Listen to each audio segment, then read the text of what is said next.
सहनाववतु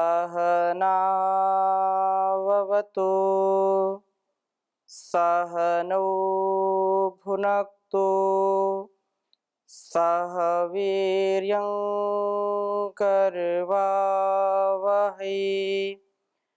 तेजस्विनावधीतमस्तु मा विद्विषावहै। ओम शांति शांति शांति। वैदिक जीवन पद्धति की इस कक्षा में आप सभी श्रोताओं का, दर्शकों का हार्दिक स्वागत है, अभिनंदन है।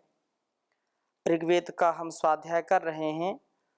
ऋग्वेद के प्रथम मंडल के 142वें सूक्त तक हमने बहुत दिव्य मंत्रों का स्वाध्याय किया, जिससे हमारे जीवन के प्रत्येक पहलू का जो मर्म है, जो तथ्य, जो सत्य है, उसको बहुत ही स्पष्टता के साथ इन वेद मंत्रों में ईश्वर ने हमको उपदेश दिया है। वेद मंत्रों के द्वारा हमको बार बार प्रेरित किया है।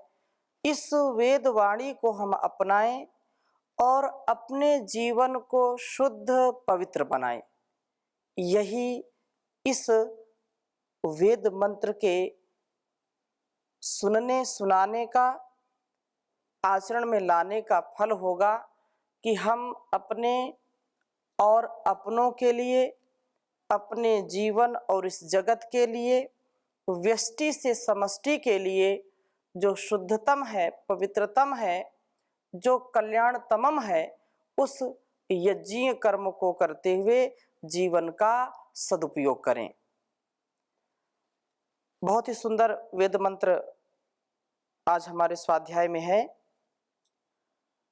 142वें सूक्त के 9वें मंत्र को आपके समक्ष में रखूंगा, जिसमें बहुत ही पवित्रता के साथ जीने का उत्साह यहाँ पर मिलेगा। भारती इड़ा सरस्वती मही, जो हमारे इस शरीर में एक शक्ति कार्य करती है, एक ऊर्जा कार्य करती है, जो हमको सदा सद्ज्ञान से, सद्विवेक से, सद्कर्म से युक्त होकर के जीवन जीने की प्रेरणा देती है। वेद मंत्र मैं पहले लिखता हूं, फिर आपके समक्ष चर्चा करूंगा।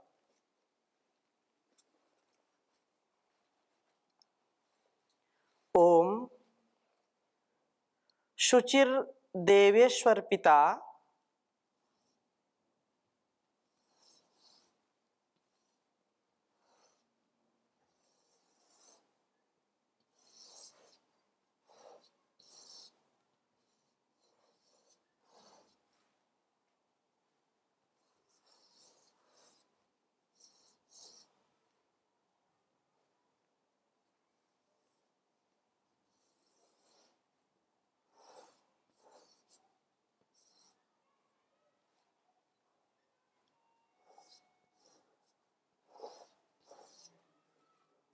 शुचिर देवेश्वर पिता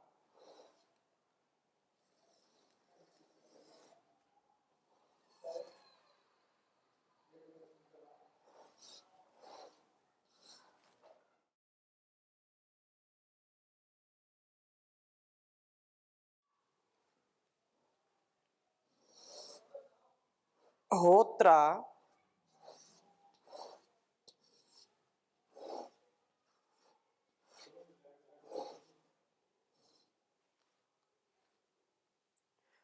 मरुत्सु भारती।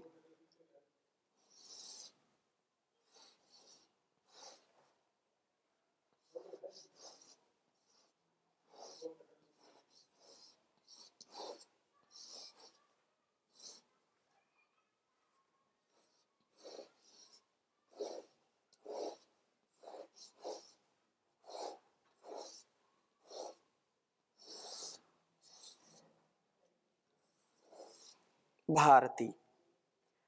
इड़ा सरस्वती मही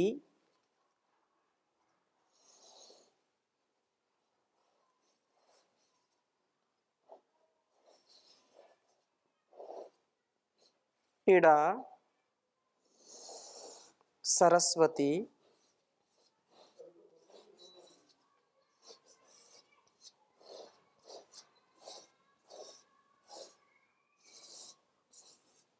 इड़ा सरस्वती मही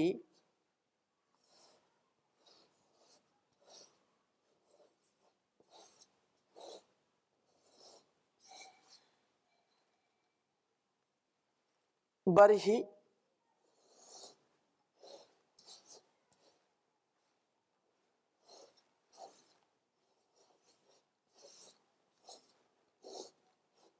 बरही सीदन्तु यज्ञाः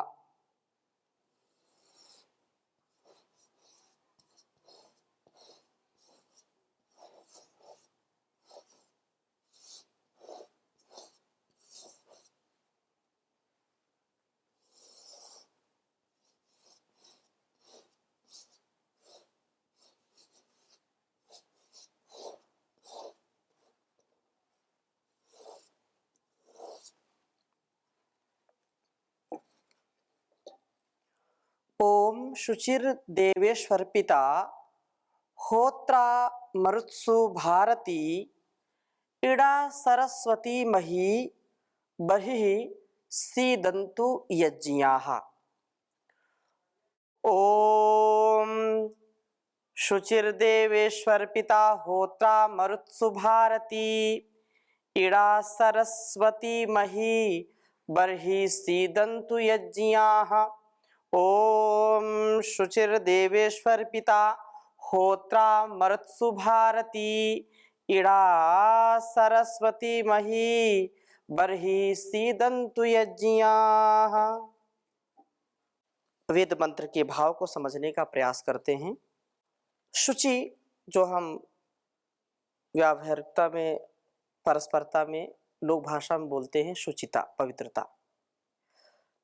शुचि अर्थात जो शुद्ध।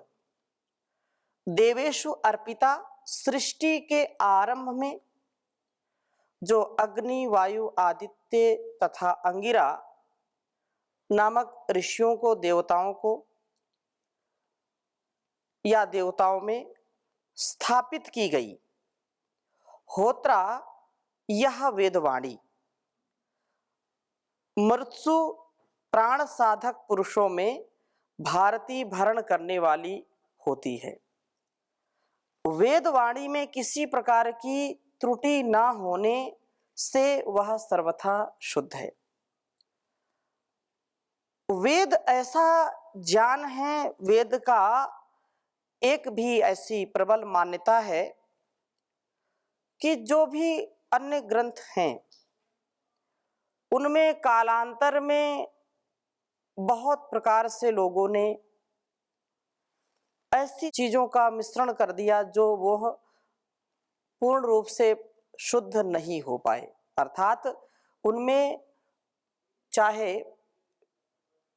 किसी भी प्रकार से उन्होंने मिलावटी चीजें उसमें संस्कारों के नाम पर या यज्ञों के नाम पर अलग अलग ढंग से लोगों ने खूब मिलावटें की, जिसके फलस्वरूप शुद्ध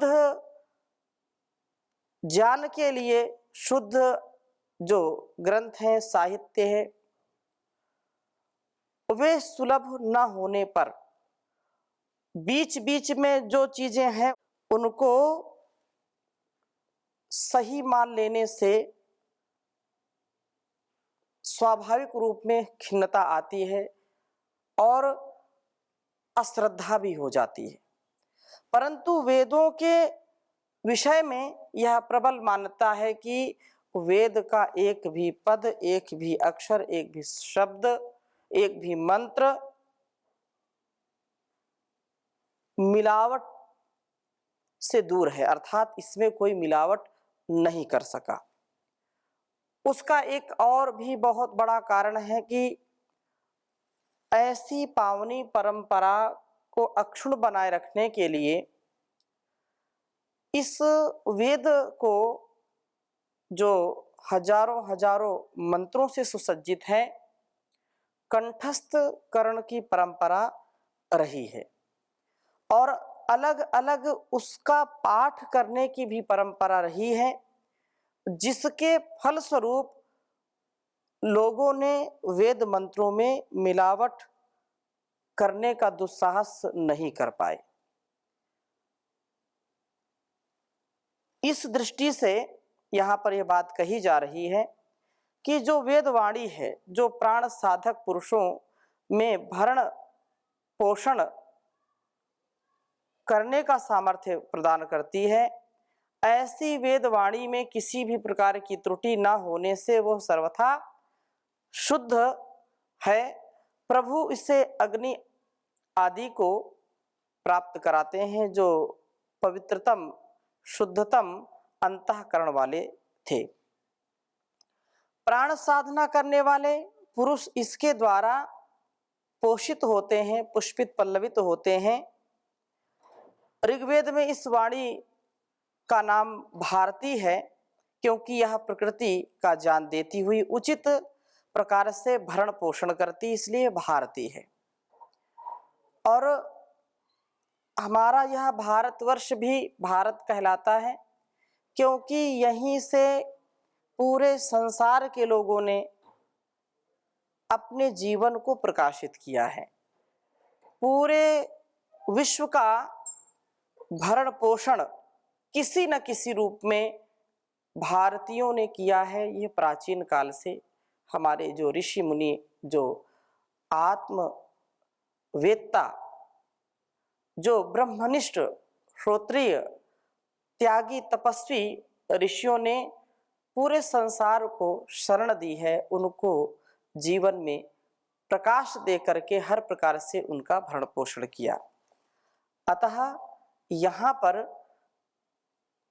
भारती, इड़ा, सरस्वती और मही की चर्चा है इस वेद मंत्र में। उसी का हम, क्योंकि यहाँ पर अलग अर्थ में हम उसको ले रहे हैं, और भारती जो भरण पोषण करने वाली है, ऋग्वेद में इस वाणी का नाम भारती है, क्योंकि वह शुद्ध ज्ञान, शुद्ध कर्म और शुद्ध उपासना जो क्रम है, तो शुद्ध ज्ञान कराने का यह सामर्थ्य वेद में, ऋग्वेद का है। और यही वाणी यजुर्वेद में इड़ा कहलाती है। इड़ा अर्थात जो यजुर्वेद में प्रतिपादित यज्ञों के द्वारा पृथ्वी में अन्नोत्पत्ति का कारण बनती है। इस इड़ा से हम हर प्रकार से, जो कर्म की प्रधानता से युक्त है, बिना कर्म के कृषि नहीं हो सकती है, बिना कृषि किए हम अन्न का उत्पादन नहीं कर सकते हैं, और अन्न का उत्पादन न होने से जीवन भी हमारा नहीं चल सकता है। इसलिए शुद्ध जो ज्ञान है वह हमको ऋग्वेद से मिलता है, जिससे हम अपने को पुष्पित, पल्लवित और सुरभित करते हैं, तथा उसके लिए हमारे जीवन का जो आधार है, जीने का जो आधार है, वह पृथ्वी है। और पृथ्वी से हमारे लिए जो कुछ भी अन्न मिलता है, उस अन्न संपादन से, अन्न का ग्रहण करने से हमारे अंदर सामर्थ्य पैदा होता है। अर्थात कर्म की प्रधानता विशेष रूप से हमको बतलाई गई इसमें। और इसी प्रकार से सामवेद, जो यह सरस्वती है, सरस्वती ब्रह्म की जो स्थिति है, ऐसा तो कहते हैं कि हमें जो ब्रह्म का ज्ञान देने वाली हो, और जो सदा हमको सुपथ की ओर ले चलने वाली शक्ति है, वह साम है, सामवेद, जिसमें सरस्वती ज्ञान को बोलते हैं। तो ज्ञान का आधान कराने वाली शक्ति। इसी प्रकार से अथर्ववेद यह वाणी मही हो जाती है, जो रोगों से, युद्धों से बचाकर हमारी उन्नति का कारण बनती है। अथर्ववेद में ज्ञान विज्ञान है, जहाँ पर हम अलग अलग प्रकार से अपने को परिपक्व बनाते हैं, अलग अलग ढंग से जो ज्ञान हमको मिलता है और उस ज्ञान के आधान से, अर्थात ज्ञान का जब हम पालन करते हैं अपने वाणी में, व्यवहार में, कर्तव्य में, उसको ग्रहण करते हैं, तो उससे हमारा सामर्थ्य बढ़ता है और हम हर प्रकार के रोगों से बच जाते हैं। तो इस वेद मंत्र में बहुत ही सुंदर बात कही है कि इड़ा, जो भारती इड़ा सरस्वती मही बरही सीदंतु यज्ञियाः। यज्ञियाँ जो संगतिकरण के योग्य हैं। यज्ञ का जो शाब्दिक अर्थ है देव पूजा, संगतिकरण और दान। ये बहुत बड़ा अर्थ है अपने आप में। यज्ञ के बिना हमारा जीवन अधूरा है, यज्ञ के बिना हमारा जीवन कल्याणकारी नहीं हो सकता है। इसलिए हम कल्याण को प्राप्त हो, हम किसी भी प्रकार से अपने लिए और संसार के लिए अकल्याणकारी ना हो, हम सबके लिए समाधान बने, समस्या कभी न बने। समस्या बनने वाला जिसका जीवन है वो कभी भी यज्ञ नहीं हो सकता है, कल्याणकारी नहीं हो सकता है। इसलिए कहा कि संगतिकरण, दान, देव पूजा तो है, देव पूजा जब होगी अर्थात अपने से जो ज्ञान में बढ़े हुए हैं, जो आयु में बढ़े हुए हैं। देव दो प्रकार के होते हैं, एक जड़ देवता, एक चेतन देवता। तो माता पिता, गुरु, आचार्य और जो भी बड़े बुजुर्ग हैं, सगे संबंधी हैं, जिनसे हमको कुछ ना कुछ सीखने को मिलता है, जो हमारे जीवन को प्रगति पथ पर अग्रसर करते हैं, हमारी सदा उन्नति चाहते हैं, हमको सदा ज्ञान से ओतप्रोत करते हैं, ज्ञान से हमको तृप्त करते हैं, वो देव हैं, वो हमारे लिए जीवित देव हैं। और जो जड़ देवता हैं, जिनके द्वारा हम जीने का सामर्थ्य प्राप्त करते हैं, तो जो पंच महाभूत हैं वो भी देव हैं। इसमें सब सूर्य, चंद्र, पृथ्वी, जल, वायु आदि ये हमको जीने का सामर्थ्य देते हैं, हमारे शरीर में ऊर्जा का संचार करते हैं। इसलिए ये भी जड़ देवता हैं। जो भी वनस्पतियों के रूप में जो कुछ भी हम देखते हैं वो सब जड़ देवता के रूप में है। तो इन दोनों देवताओं के प्रति हमारा यथा योग्य जो व्यवहार है, जो पूजा कहलाता है, हम जो सम्मान की दृष्टि इनके प्रति रखते हैं और उस सम्मान से इनको तृप्त करते हैं, असम्मान नहीं, सम्मान से, यथायोग सम्मान, जैसा जिसका स्वरूप है, जैसा जिसके साथ वर्ताव करना चाहिए, भावनात्मक जो हमारा भाव आता जाता रहता है, कभी सात्विक अवस्था में होता, कभी राजसिक में होता, कभी तामसिक में होता है। परंतु इन जो देवी या देवता हैं, जो जड़ और चेतन के रूप में, तो माता पिता, गुरु, आचार्य के साथ जैसा व्यवहार हमको उचित है वैसा करना चाहिए। अब ऐसा नहीं कि माता पिता को जड़ समझ लें और जड़ को हम चेतन समझ लें, उनको भोजन, अन्न, वस्त्र और औषधि की आवश्यकता होती है, उनको हम उस समय देते नहीं हैं और हम जड़ में जाकर के कुछ अनावश्यक कार्य करें जो खाता पीता नहीं है, तो उससे कोई औचित्य नहीं उसका। जो चलते फिरते देवी देवता हैं उनके प्रति वैसा व्यवहार जैसा उनको उचित है, और जो नहीं चलते फिरते हैं अर्थात केवल हमारे जीवन को सुदृढ़ बनाने के लिए, जीवन में स्थिरता के लिए परमात्मा ने जो व्यवस्था की है उनको वैसा उनके साथ व्यवहार करना, दूषित नहीं करना जल को, वायु को, और जो वातावरण में हम जिस वातावरण में रहते हैं उसको बहुत व्यवस्थित दिव्यता से परिपूर्ण करते हुए जीवन को चलाना। तो कहा कि संगतिकरण योग्य हैं, ये बरही सी दंतु हमारे हृदय अंतरिक्ष में निवास करें। इस वेद वाणी के लिए हमारे हृदय में आदर का भाव हो, इसके अध्ययन को हम पवित्र कार्य समझते हुए प्रतिदिन करने वाले बने। इसके अध्ययन से हम कभी बचे नहीं, अर्थात हम वेद वाणी का सदा सर्वदा स्वाध्याय करते रहें। इसके स्वाध्याय करने से हमारी बुद्धि के जो तंतु हैं, जो हमारे मन में जो गुत्थी उलझी हुई है, वो सुलझने लगती है और वेद के भेद को हम समझने लगते हैं।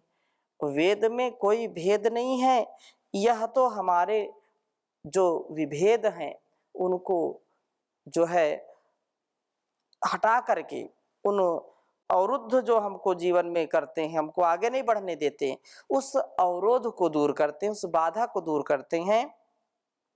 इसलिए यहाँ पर ये बात कही है कि आदर पूर्वक हम वेद वाणी का स्वाध्याय करें, अर्थात जो भारती है, इड़ा है, सरस्वती है और मही है, ऋग्वेद, यजुर्वेद, सामवेद, अथर्ववेद, इन वेदों का स्वाध्याय सदा करते रहें, क्योंकि वेदों के स्वाध्याय से ही हमारे जीवन में सात्विकता का आधान होगा। वेद ज्ञान से ही व्यक्ति का जीवन महान होगा और कोई उपाय नहीं है। तो प्रतिदिन जैसे हम भोजन करते हैं, शरीर के लिए भोजन की आवश्यकता होती है, वैसे ही आत्मा के लिए प्रकाश और ज्ञान की आवश्यकता होती है। हम जो आहार ग्रहण करते हैं इंद्रियों को पुष्ट करता है, और जो हम आध्यात्म का आहार लेते हैं वेद स्वाध्याय से, सत्संग से, ध्यान से, प्राणायाम से, जो चिंतन के साथ आत्मिक उन्नति है वह इसी से संभव है। आत्मिक उन्नति के लिए नित्य प्रति हमको वेद स्वाध्याय जरूर करना चाहिए। वह समय जब घर घर में वेदों की चर्चा होती थी, घर घर में वेद मंत्रों का उच्चारण होता था, तो यहाँ की संतानें महान होती थीं, अभी भी हैं, और ऐसा ही हमको योग्य है, ऐसा ही हमको बर्ताव करना चाहिए। अपने जीवन में यदि हम चाहते हैं कि हमारी उन्नति हो, हमारे परिवार और समाज की उन्नति हो, शांति हो, सुख समृद्धि हो, तो एक ही उपाय है, वेद के पथ पर आना, वेद के पथ पर चलना, और नित्य ही हम इसका स्वाध्याय करें। इसलिए कहा नित्य स्वाध्याय सत्संग करते रहो, एक दिन सद ज्ञान प्राप्त हो जाएगा, शांति होगी परम भ्रांति मिट जाएगी, पाप तापों का अवसान हो जाएगा। तो यह नित्य प्रति सभी महापुरुषों ने स्वाध्याय पर बहुत बल दिया है। हम स्वाध्याय को कोई ऐसा कार्य न माने कि इससे थोड़ी देर व्यस्त हो गए, मनोरंजन कर लिया, कॉमिक्स पढ़ लिया, उपन्यास पढ़ लिया, कुछ इधर उधर के न्यूज़पेपर उठा करके पढ़ लिए और स्वाध्याय होगा, नहीं।